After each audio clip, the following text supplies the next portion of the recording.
8:35, ingresamos en segunda área de entrevista aquí en Punto de Encuentro. Y es un gusto recibir al ministro de Desarrollo Social, Martín Lema. Buen día, ¿cómo le va, Lema? Buen día, Nano, Mariano, un gusto, como siempre. ¿Cómo andas, Martín? Un placer. Estábamos con Mariano hablando un poco por dónde arrancar esta entrevista, porque habría muchos temas de actualidad internos del ministerio, pero quizá sea pertinente la pregunta de cómo visualizás tú esta citación que hay a dos exministras, Olivera y Arismendi, citadas en calidad de indagadas por situaciones acontecidas allí en el Ministerio de Desarrollo Social. Compras realizadas por el Ministerio de Desarrollo Social. Sí, irregularidades en las compras, ¿no? O sea, esto que parecía que se había terminado, que fue unos escarceos del principio de la gestión, pero que terminan ahora con la citación en calidad de indagadas de dos exministras de la oposición. ¿Cómo cae en este momento?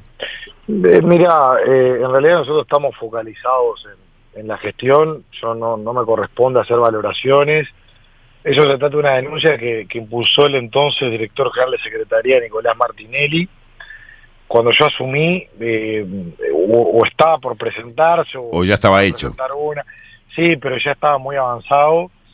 Y nosotros, la realidad, Nano, nos tenemos que concentrar 100% en las acciones del Ministerio. Por tanto, no entiendo que corresponda hacer una opinión, una valoración al respecto, así que me mantengo con prudencia. Bien, más o menos suponía cuál iba a ser la respuesta, pero la pregunta te la tenía que hacer igual. Como comprenderás. Y yo te tenía que responder también en esa línea, porque bueno, realmente hay que focalizar y hay que ser muy respetuoso de diferentes acciones que se llevan en otro poder del Estado. Sí, te vi anunciando hace unos días la caída de varios convenios con ONGs. Esta es una teoría que también parece que se va como afianzando en esta nueva gestión del MIDES. ¿Hacia dónde va eso? Cambio de gestión, que entendemos que va a traer mejoras sustanciales, desde un cambio de modelo territorial. Anteriormente se desarrollaba la tarea a través de SOCAT, que en definitiva eso requería convenios con organizaciones. Nosotros, haciendo una valoración, vimos que si hacíamos un llamado a una cantidad de técnicos y llevábamos la prestación de servicio directamente por esos técnicos, íbamos a ganar horas por técnico. Para ponerte un ejemplo, se va a pasar de 10 horas por técnico semanal a casi 30 horas por técnico semanal. ¿Eso tiene un número económico? ¿Tiene un valor económico o tiene un valor de presencia en territorio? Exactamente, el valor de presencia en territorio, porque con el presupuesto lo que hacemos es readaptarlo a esta nueva modalidad. Esto lo que va a traer es mayor presencialidad en cuanto a la dimensión territorial y mayor presencialidad en la duración de la atención, que incluso nos va a permitir dar atención los fines de semana, que muchas veces las personas, por distintos motivos de la vida cotidiana, entre semana no pueden llevar adelante la consulta. Esto nos da una mayor apertura. Por lo tanto, lo que va a haber es un fortalecimiento de la atención territorial, tanto en lo geográfico como en la duración del tiempo que se va a prestar efectivamente el servicio. Después, en otros casos, tiene que ver con cambio de programas. Dejamos atrás el programa Uruguay Trabaja, vamos hacia un nuevo programa que se llama Accesos. El programa Uruguay Trabaja, a 10 años de la existencia del mismo, en el año 2018, llegó a que solamente el 8% de los participantes logren sostener un empleo formal por más de 3 meses. Entonces nosotros mantenemos el trabajo protegido, pero sacar convenios con organizaciones nos permiten que mayor cantidad de recursos lleguen a los participantes, porque vamos a pasar de una retribución mensual de 11.444 pesos a una retribución mensual de 18.000 pesos, pero además agregamos una fase adicional al trabajo protegido que tiene que ver con articulación en el sector privado a través de empresas que denominamos madrinas, para que esas empresas puedan incorporar en sus plantillas a participantes de la fase 1 con la finalidad de conseguirles una oportunidad real o de generar mayor cantidad de oportunidades que permitan trabajar sobre una mayor autonomía, porque si no se termina el trabajo protegido y se vuelve a empezar o se cae en otro programa del Ministerio, y la idea es buscar programas que sean de salida.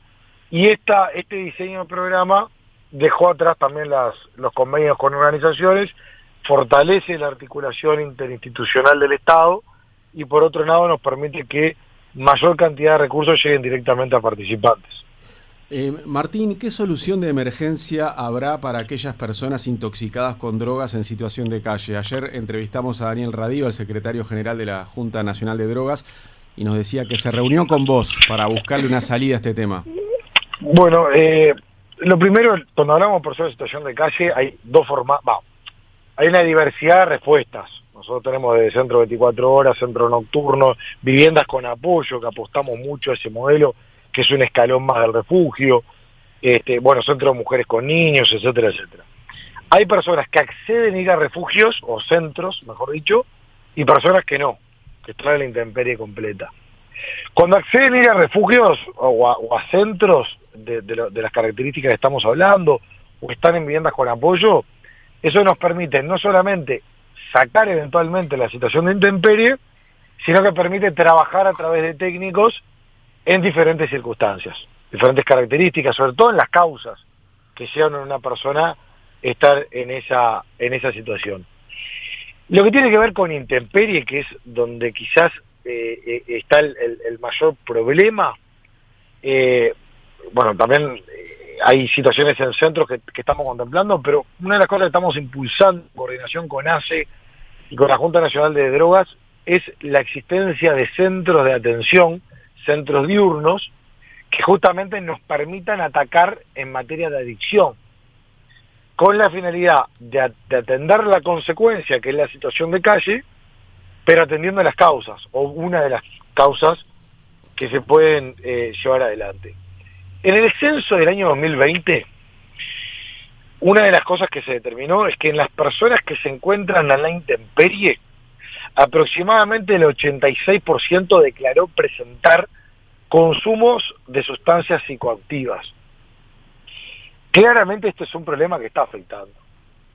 Y lo que estamos estudiando, lo que estamos evaluando, yo ya tengo una posición personal, es, vieron que existe una ley, que es del año 2011, que habla de la atención obligatoria por parte del Estado en personas en situación de intemperie, cuando tiene un riesgo de muerte o cuando puede tener un grave problema de salud. Esta ley existe, el año 2011. Ahí es una atención urgente. Se podría decir que ahí tiene que haber una internación compulsiva de la persona que tiene riesgo de vida. Bueno, la habilita. De hecho, nosotros, a los pocos días de asumir, a mí me tocó, participar del decreto, que se formó un decreto, porque esto hay que ordenarlo. Porque una cosa es el texto legal, pero después es cómo se procede. Y se logró establecer un decreto que establece un protocolo. El protocolo lo que determina es que una persona, uno de los equipos nuestros, determina o ven una gran apariencia de una situación donde puede llegar a tener un problema muy importante en materia de salud, que puede generar un riesgo de muerte.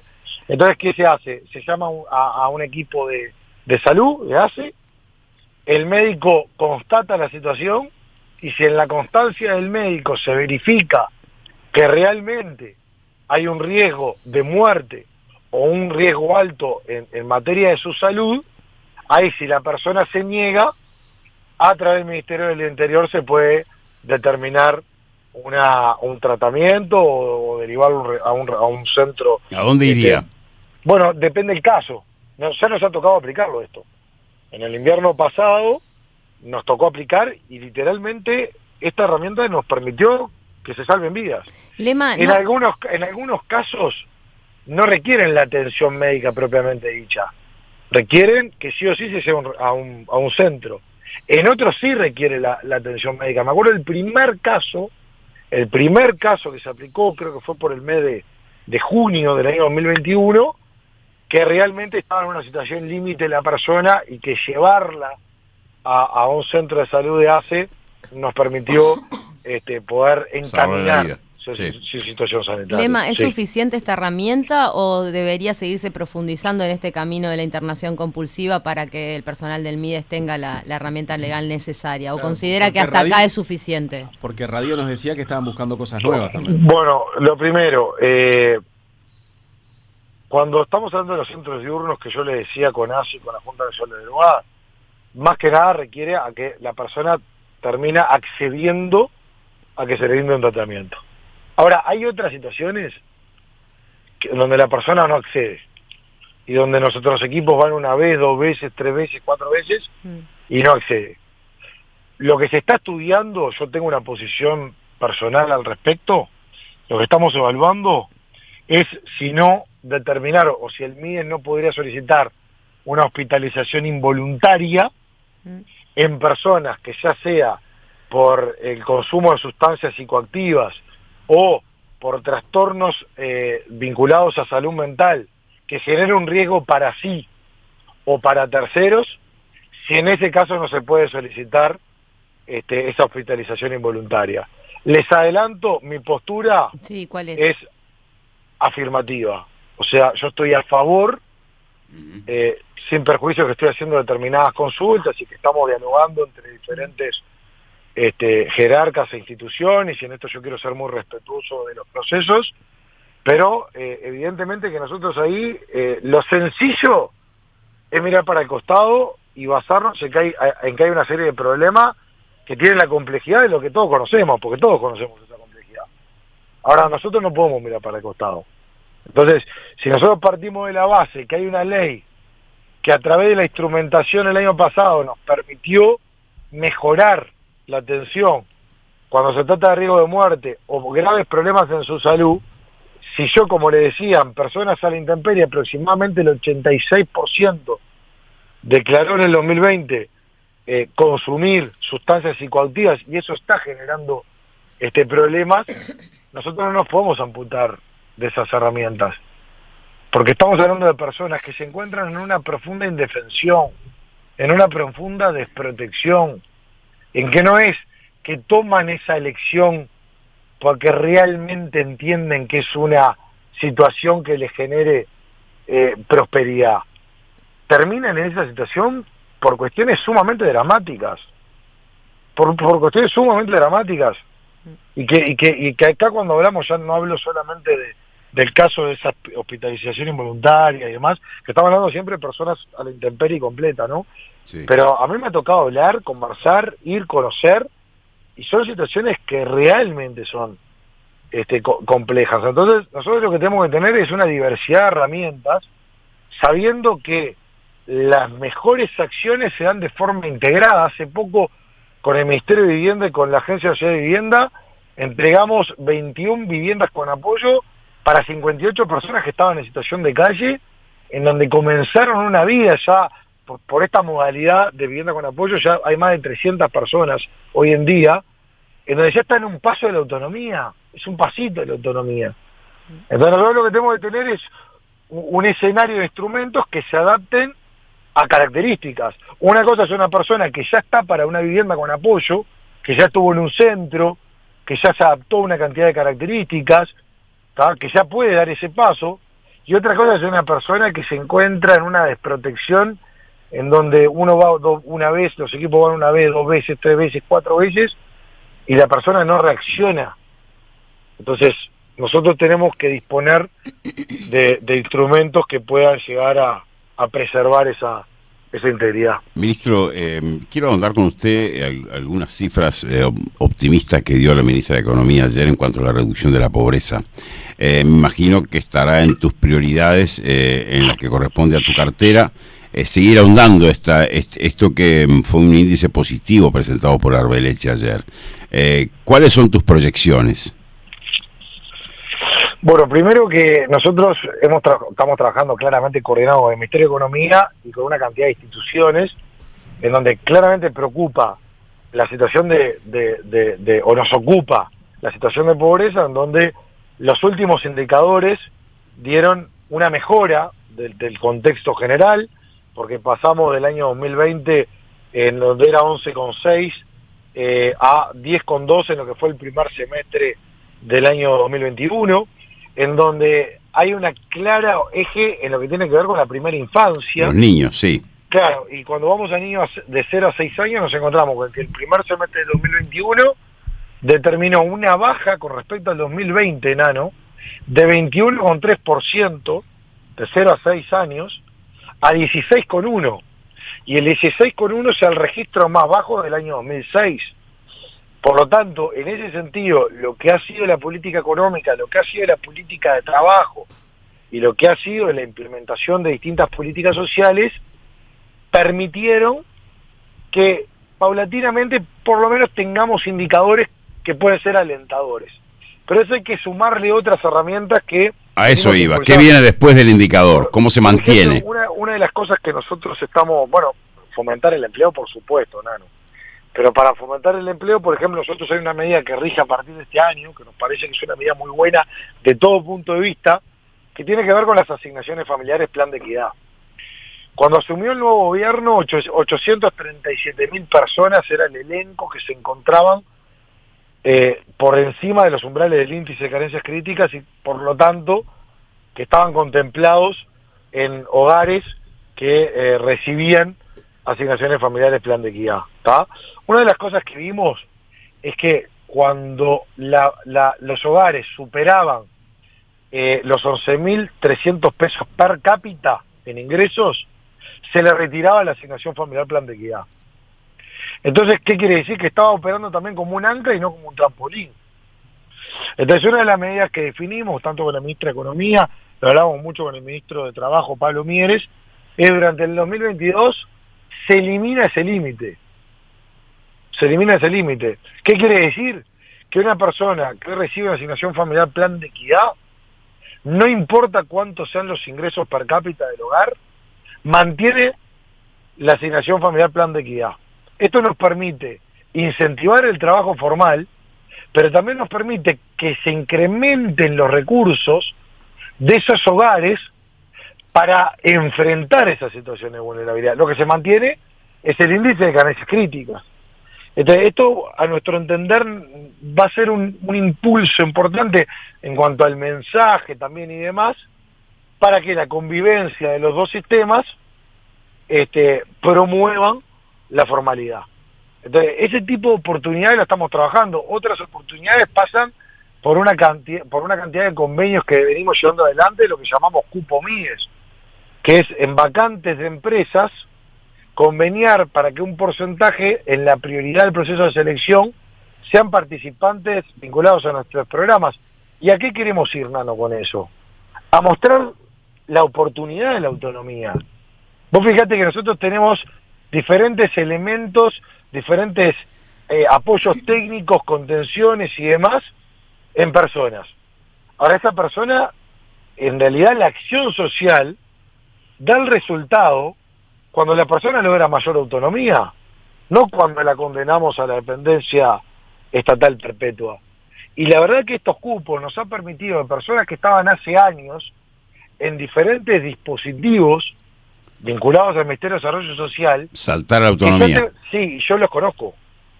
O sea, estoy hablando de casos que, obviamente, no voy a revelar la identidad, pero yo conozco los casos.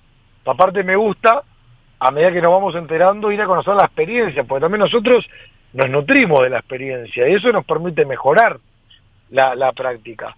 Ahora hicimos un convenio, por ejemplo, con Safrales, que es justamente, o sea, en ese caso es de trabajo Safral, pero tiene una cantidad de oportunidades, eso nos permite rápidamente también poder dar respuesta para un nivel de experiencia que genera desde autoestima, genera la oportunidad, genera currículum, y después hay otras cosas donde triangulamos. Por ejemplo, una iniciativa de toda la subsecretaria, que a mí me encantó, que Unión de Vendedores de Carne estaba comentando de que hay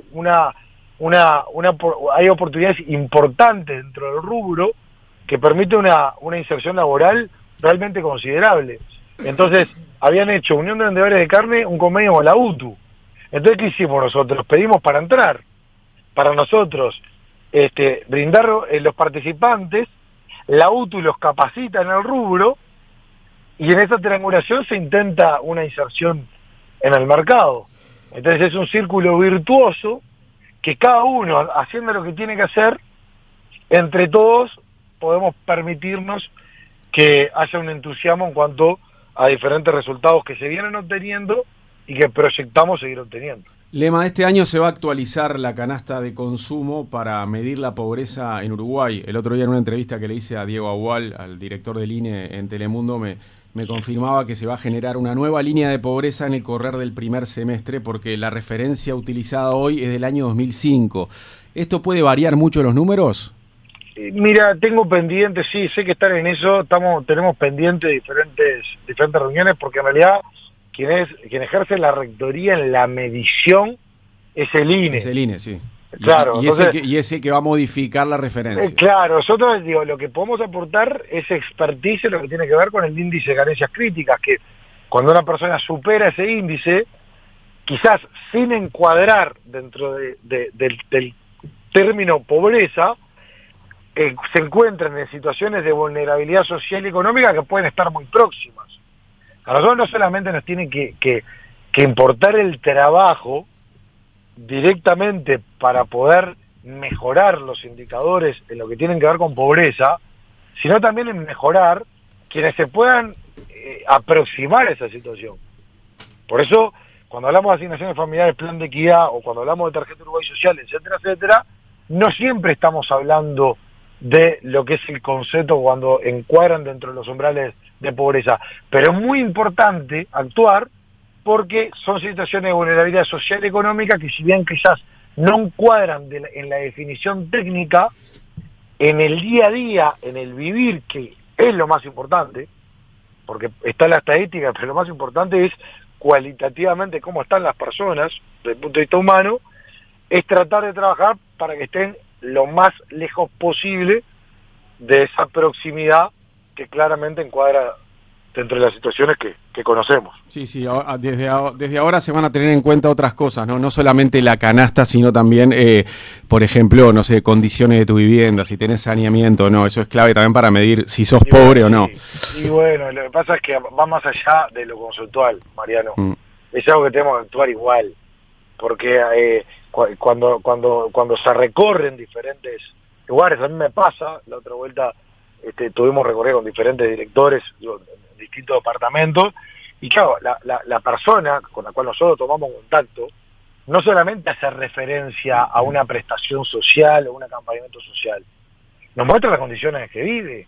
Sí, viviendas, todo. Vive, claro, pero aparte las condiciones en que vive y las condiciones de adversidad ambiental que muchas veces se encuentran, focos infecciosos, que eso provoca, obviamente, y afecta desde niños, pero claramente esos son factores a tener en cuenta, que más allá de definiciones... ¿Eso también determina si sos pobre o no? Sí, pero más allá de cuando se determine, son temas que nosotros tenemos que atender, que tenemos que estar, y que independientemente de la definición, porque lo que puede pasar, y nos ha tocado, que vamos a suponer que una persona no está dentro de esa definición de pobreza, pero cuando vemos las características en las que vive, son igual de preocupantes. Martín, el Mides lanzó el llamado a establecimientos de larga estadía interesados en integrar un registro de instituciones proveedoras del sistema de cuidados. Los primeros realojos están previstos para marzo, decía el comunicado del Ministerio ayer. ¿Cuál es el objetivo de este llamado? Hay menos tolerancia en lo que tiene que ver con las condiciones de los establecimientos. Se realizaron una cantidad de intimaciones, tanto en Montevideo como en el interior, para que estos establecimientos avancen en el proceso de habilitación y de regulación. Nosotros compartimos la rectoría con el Ministerio de Salud Pública. El Ministerio de Salud Pública tiene la rectoría sanitaria, nosotros tenemos la rectoría social, ¿tá? Lo que se está viendo es que hay establecimientos que están en una situación tan crítica que hay que proceder a su clausura. Clausurar implica dar oportunidades a esas personas mayores que están en esos establecimientos. Entonces, se generaron 62 cupos este año. Es la primera vez que se van a realizar realojos en años sin una resolución judicial, es decir, que hay una postura proactiva del punto de vista administrativo, en donde hicimos un convenio con BPS, donde nosotros facilitamos los recursos.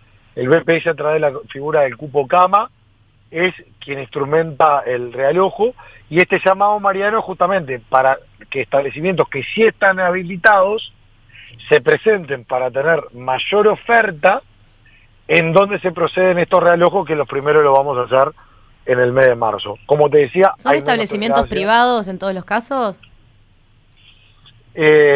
Algunos son asociaciones sin fines de lucro, son diferentes características.